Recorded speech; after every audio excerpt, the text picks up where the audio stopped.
Howdy, folks. Mr. Reardon here.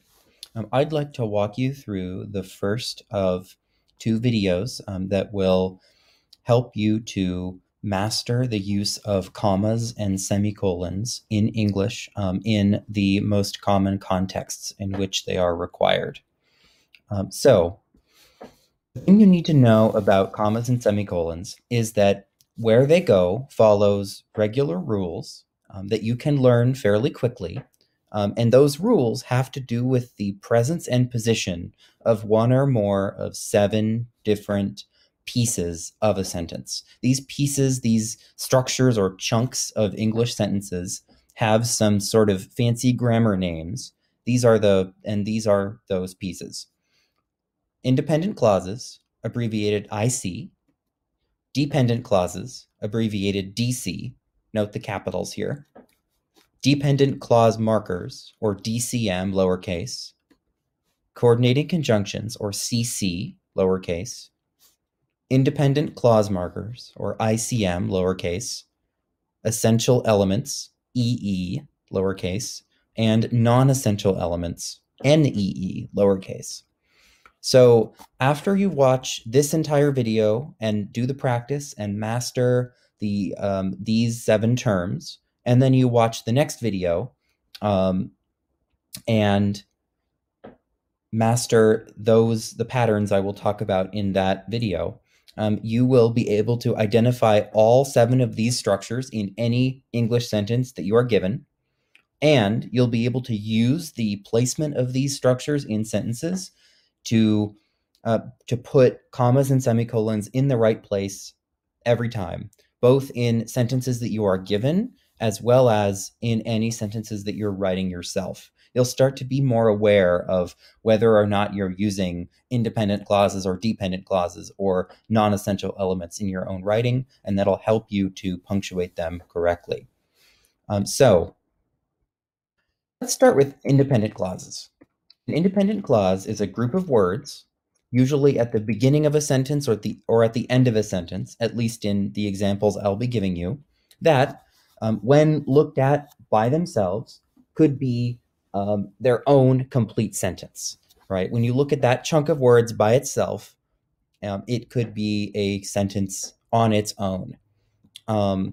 Dependent clauses, on the other hand, are the same thing in the first chunk here. They are a group of words at the beginning or the end of a sentence, but the key difference is they cannot be a complete sentence.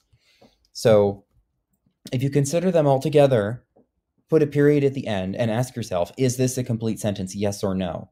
If the answer is yes, it's an independent clause. If the answer is no, it's a dependent clause. Also, a little side note here, some people might be wondering, what's a clause? Well, a clause is just a subject plus a verb plus an optional object. Some verbs require objects, some don't. So if your subject plus verb is a complete sentence by itself, like he runs, for example, that is an independent clause if it could be a sentence by itself. But if you say he gives, okay, that's a subject and a verb, but it doesn't express a complete thought. That verb needs an object or 2 objects, and it's not a complete sentence by itself. So that would be a dependent clause. So there's your formal definition of a clause if you needed one. But the important thing here for you is to remember, independent clause can be a sentence by itself. Dependent clause cannot be a sentence by itself. And at least in all the examples I'll go over, these will always be at the beginning of a sentence or the end of a sentence. They will never be inside the middle of a sentence. So again, dependent clauses don't express a complete thought. They feel like they're only part of a sentence, like something's missing. You need something else in order for the sentence to make sense. So some examples here. Energy drinks are unhealthy because they are full of chemicals. Well, if you look at this here, you're going to see that energy drinks are unhealthy. If you just put a period there, that red portion of that sentence could actually be a sentence by itself. It would be a complete sentence. But if you were to take the blue piece by itself, because they are full of chemicals, period, that is not a complete sentence by itself, and so it's a dependent clause. Another example, Coffee is more popular than tea in the USA, even though some people argue tea is tastier. If you look at that piece, the red piece again, coffee is more popular than tea in the USA, you could put a period right there, and that would be a complete sentence. But if you were to do the same thing with the blue portion, then it would not be a complete sentence. So that would be independent clause first, followed by dependent clause. Another example. Bakersfield, California is an inexpensive city to live in. Same deal. That is a complete sentence by itself. You can put a period there, and that would be an independent clause. But the other piece would not be. Now, here's another interesting example. We have the same pattern here. She cannot eat ice cream or yogurt. You could put a period there, and that red piece would be an independent clause. And then the dependent piece, because she is lactose intolerant. Now watch this, right? You can take this this sentence and turn it around and say, because she's lactose intolerant, she cannot eat ice cream or yogurt. And that conveys the same idea, but in the opposite order. The clauses have been turned around. And you'll actually notice that there's a little comma in there. And that's sort of the reason why there's a comma there is where we're going with these presentations. So just know you can have your independent clause at the beginning, followed by the dependent clause, or you can switch them around, put the dependent clause first, add a comma, and then put the independent clause after it. A dependent clause will always start with a dependent clause marker. Now, there are so many of these, I would not expect you to memorize them, at least not right away. You'll memorize some other terms, of which there are only 7 of each. That's easy to memorize. But for these, there are just so many. You should just try to remember any words dealing with time. So after, before, since, until, when, while, and several others. Those are all going to be dependent clause markers. And then there are other sort of transition words, like the ones I've listed here: although, as if, because, even if, even though, if, in order to, since, though, unless, despite. Right? All of these are examples of, are all dependent clause markers. So if you see one of these, you know that that is the first word in a dependent clause. Alrighty, so now we're going to do a check for understanding. A sentence is going to appear on the screen. You should read the sentence, look at the highlighted part, and then a question is going to appear. If you're looking at the Edpuzzle version of this video, a question is going to appear where you're going to choose the right answer, and you'll need to do your best to click it. And then I will show you the right answer immediately, so be ready for that. If you're just watching this on YouTube, you could maybe do this on a scratch piece of paper to make sure that you are understanding the difference between an independent clause and a dependent clause. So here's the sentence. 10 seconds.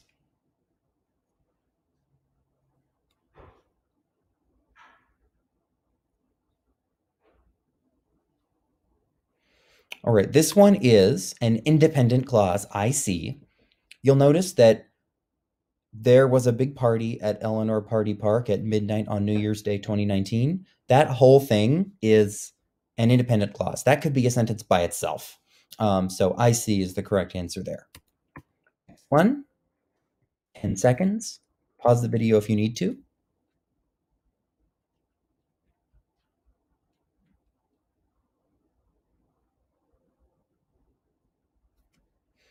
All right, this one is a dependent clause, DC.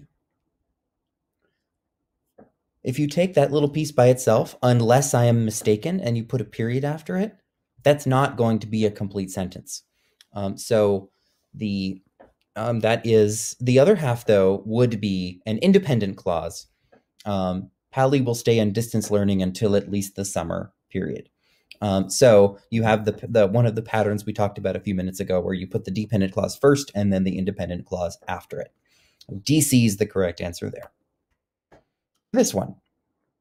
Even though only 5 students came to class, instruction continued as normal. Only look at the highlighted part, put a period after it, see what happens.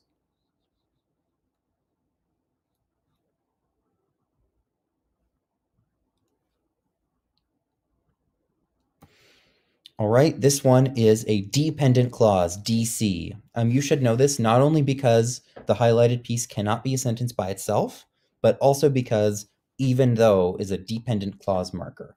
If you learn the dependent clause markers eventually, you'll be able to just immediately recognize the dependent clauses. How about this one?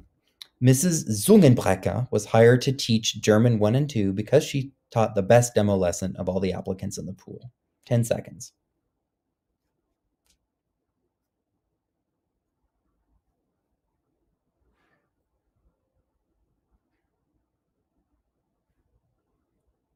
Alrighty, this one is an independent clause, I see.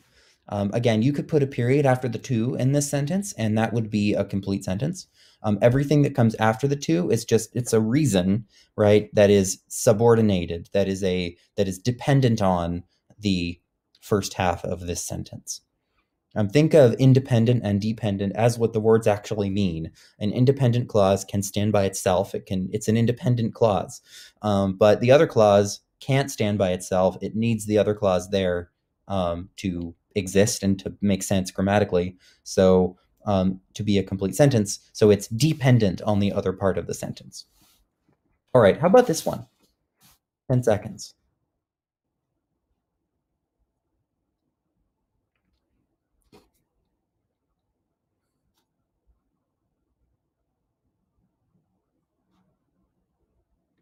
All right, this one is a dependent clause. So if is a dependent clause marker, and also if you were to put a period after Palo Alto here, you would not end up with a complete sentence. This one,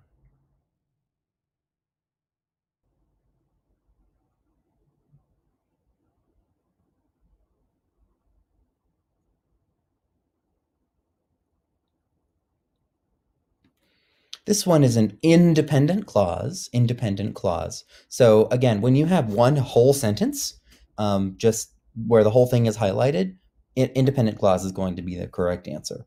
Don't be thrown off by sentences where there are a lot of prepositional phrases, like the rats built a nest. That's sort of the base clause.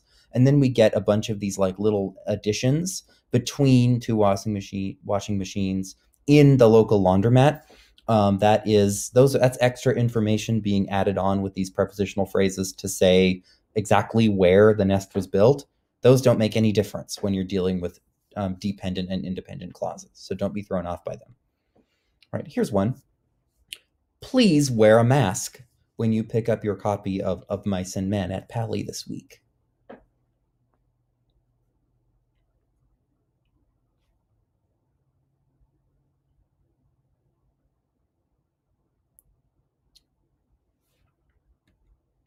This one is an independent clause or IC.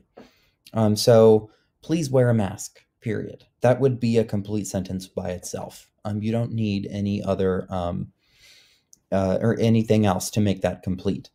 You might have been thrown off because there isn't actually a stated subject here. In English, when you're doing a command, you're giving someone a command, you don't need the subject, which in this case is you. It's just implied.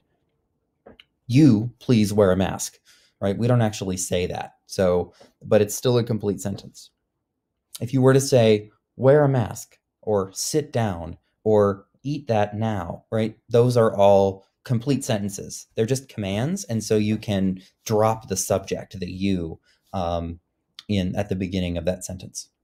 All right. Right after Joe Biden takes office this year, many people will celebrate. So think about that one.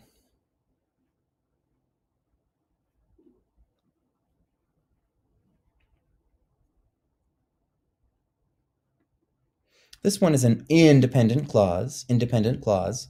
Many people will celebrate can be a complete sentence by itself. How about this one? If you see a mountain lion in the wild, you should stand your ground and make a lot of noise.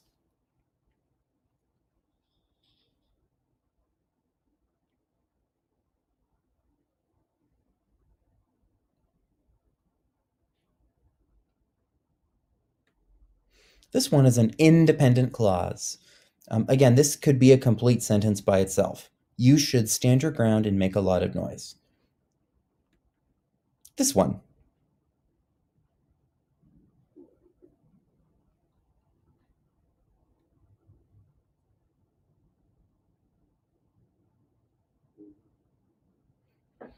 Okay. This is a dependent clause. When his team became too toxic. We have a when, which is a time word that indicates the existence of a dependent clause. Also, the other half of the sentence is an independent clause. You could put a period after siege there, and the sentence would read, Jackson stopped playing Tom Clancy's Rainbow Six Siege, period. That would be a complete sentence. So we have that independent clause at the beginning and then the dependent clause after, like a lot of the examples on the instruction slide. Okay, so that concludes the check for understanding for independent clauses and dependent clauses. Those are the most important ones to know. If you get those, then the rest of these will fall into place fairly easily. It just comes down to memorizing them.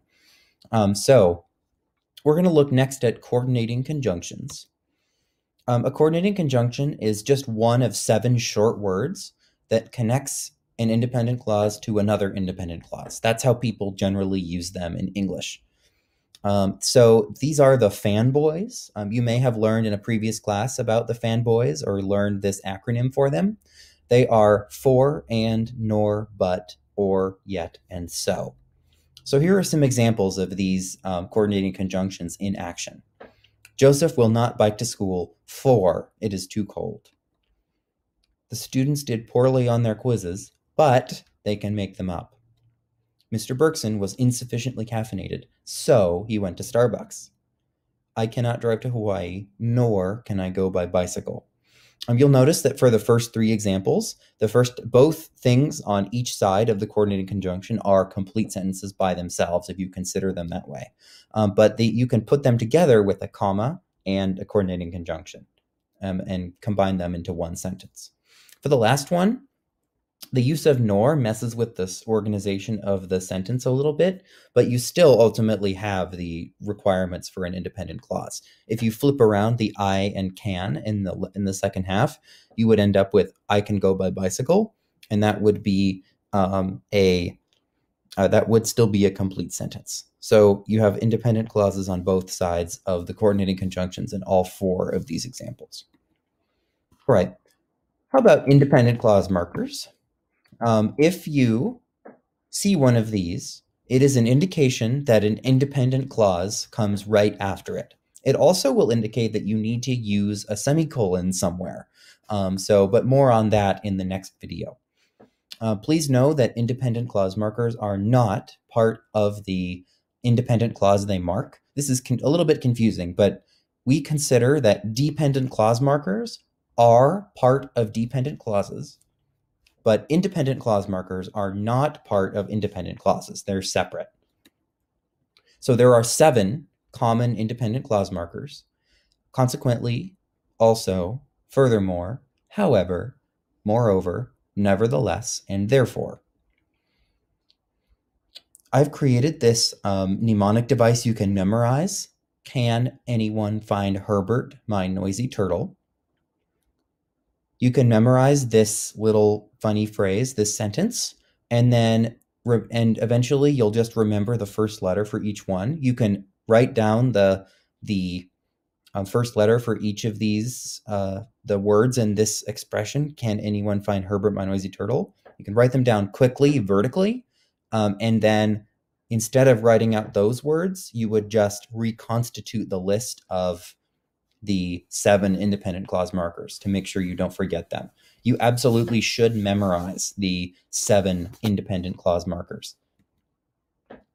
The independent clause markers also include many transition phrases. So that includes in addition, first, next, etc.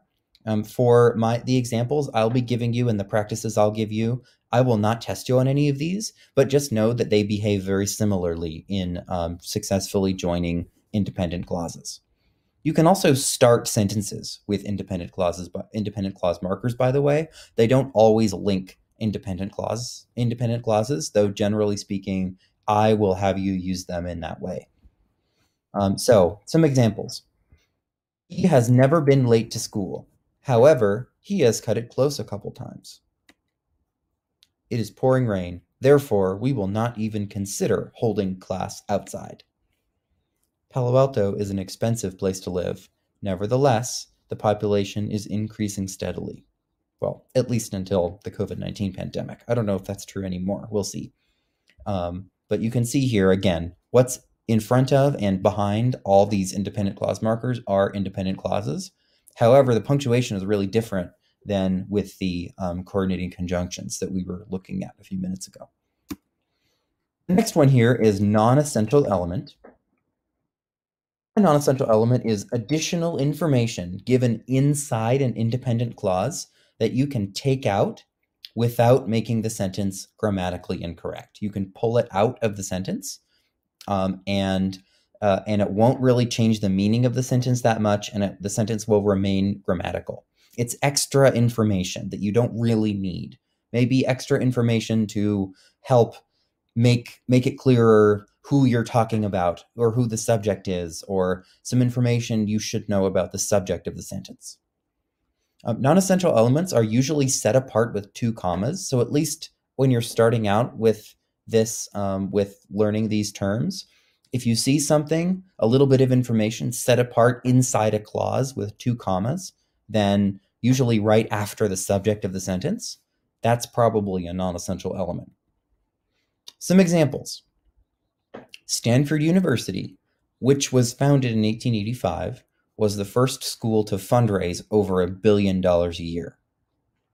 I could take that chunk out, the which was founded in 1885, and then the sentence would read, Stanford University was the first school to fundraise over $1 billion a year. So this little chunk I've highlighted is a non-essential element. You can just pull it out. John Steinbeck, author of Mice and Men, attended Stanford University. So same deal here. You could say John Steinbeck attended Stanford University, and doesn't really change the meaning of the sentence that much.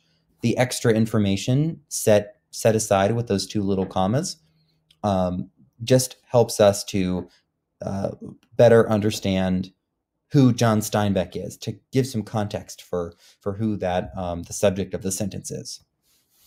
Another example, the library, the shiniest building on Pally's campus, was completely renovated just over a year ago.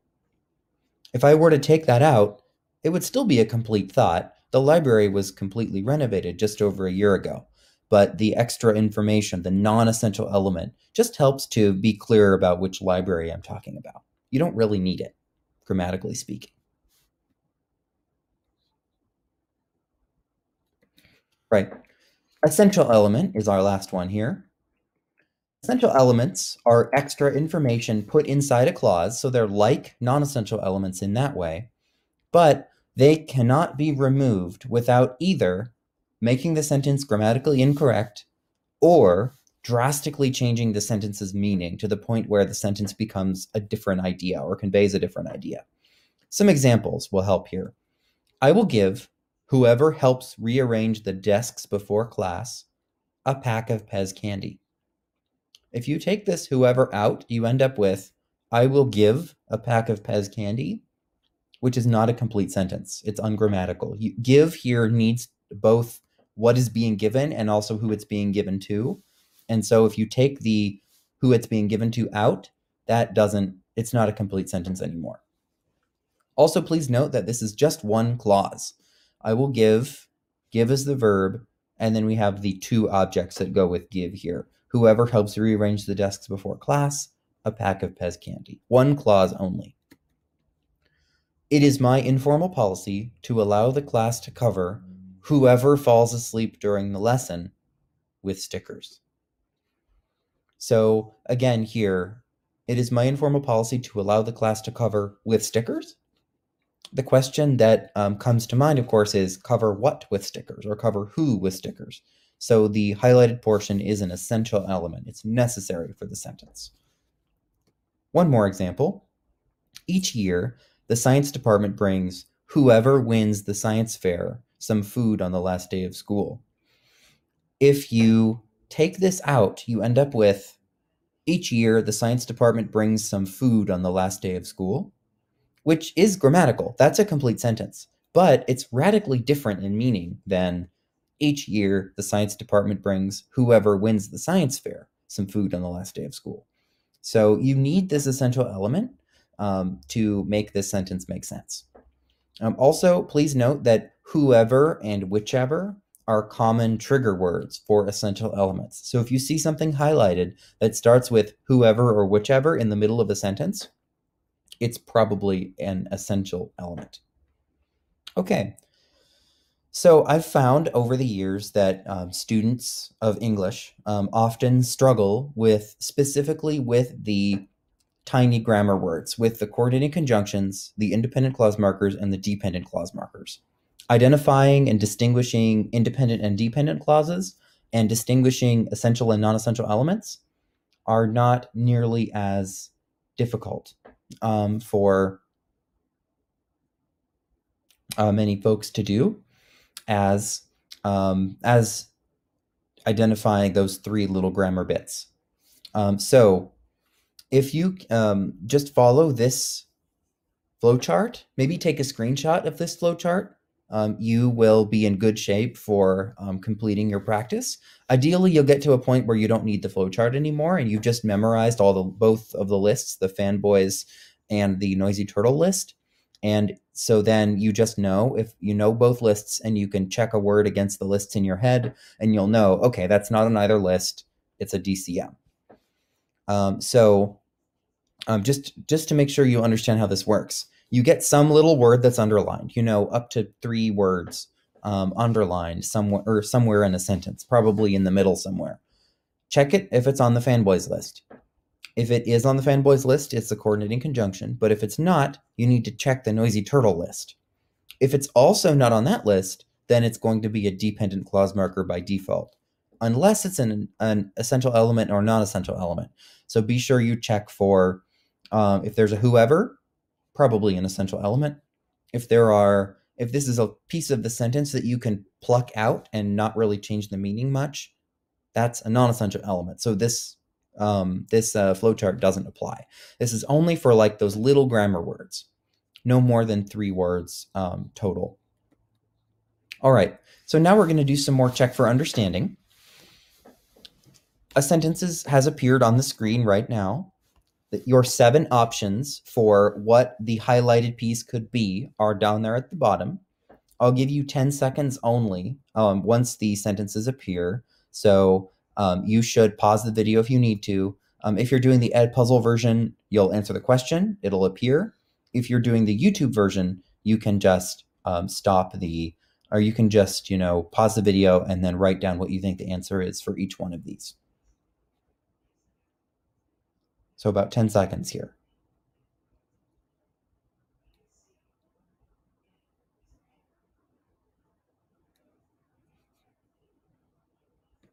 All right, this one is a coordinating conjunction, CC. O is the O in the boys part of fanboys. So or is a coordinating conjunction, CC. This one, 10 seconds.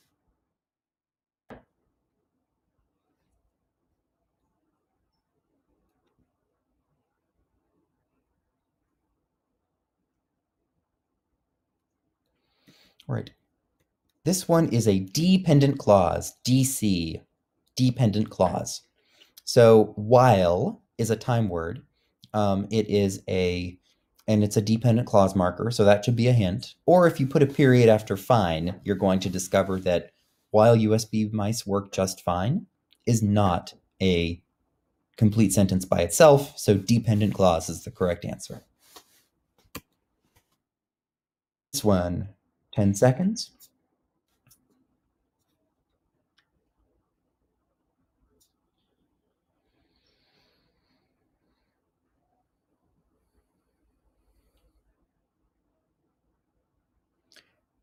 All right, this one is an essential element, or EE.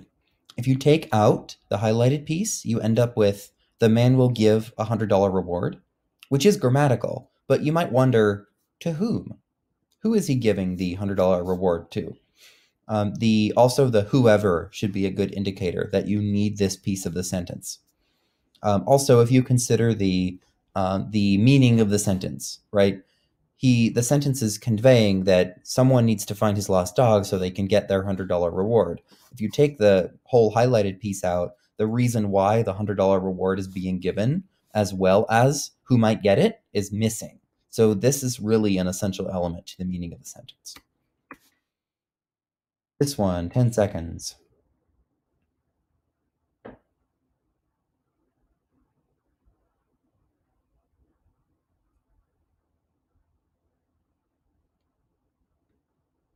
This is an independent clause marker, or ICM. Also is the A in Can Anyone Find Herbert, My Noisy Turtle? Next one, 10 seconds.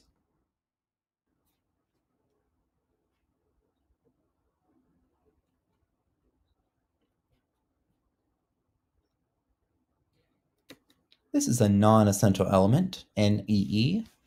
The little chunk that's highlighted there is just clarifying what polyvinyl chloride is. It is a sort of another way of saying polyvinyl chloride, PVC. You can take it right out and just say polyvinyl chloride is the primary material making up plastic drainage pipes in modern sewers.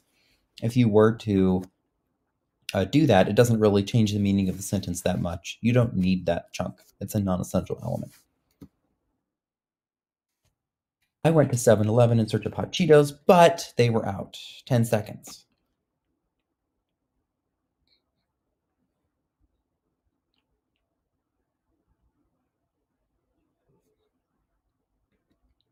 This is a coordinating conjunction, CC.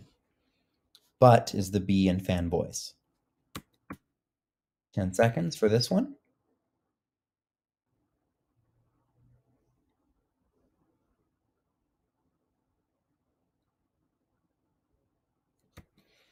Independent clause for this one, I see. So the game was mostly ignored, period, is grammatically a complete sentence. You wouldn't know what game I was referring to if you considered that by itself, but it doesn't matter. You still have the game, subject, was, verb, and mostly ignored the object in this case. And for this one.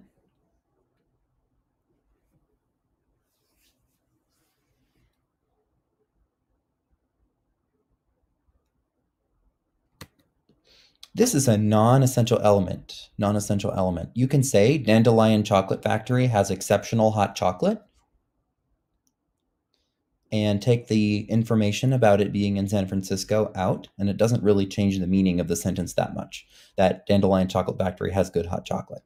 This just clarifies where Dandelion Chocolate Factory is.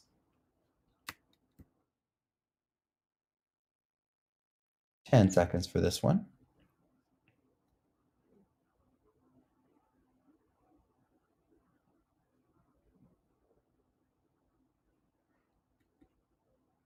Alrighty, this one is an independent clause marker.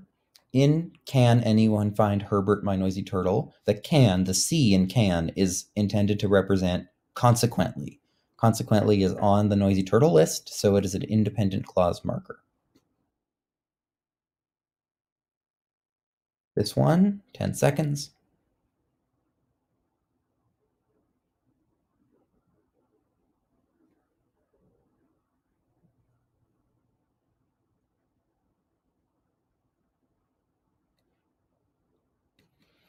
This is a dependent clause marker, DCM.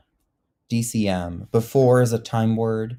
It's also not on either the fanboys list or the Noisy Turtle list. So if you're using your colorful flowchart, you would know automatically that you have a little grammar word highlighted that's not on either list, and therefore it must be a DCM.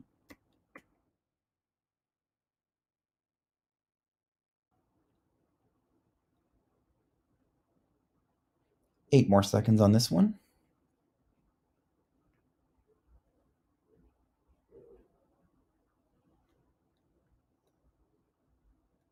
This is is a dependent clause, DC. Even though is a dependent clause marker, but we have the whole clause highlighted here. So that would be a dependent clause. If you did the period test, even though it was released years ago, period, you would also discover that the highlighted piece is not a complete sentence by itself. 10 seconds.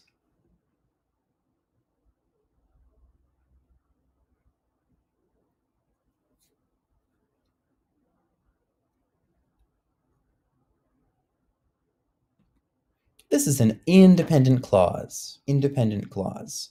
Some people prefer the feel of the Xbox controller over the PlayStation version. That could be a complete sentence by itself. Everything before it is not really, or everything before it is actually, you have an independent clause and a coordinating conjunction, but that's not highlighted, right? So only the highlighted part needs to be considered, and that too is an independent clause. 10 seconds for this one.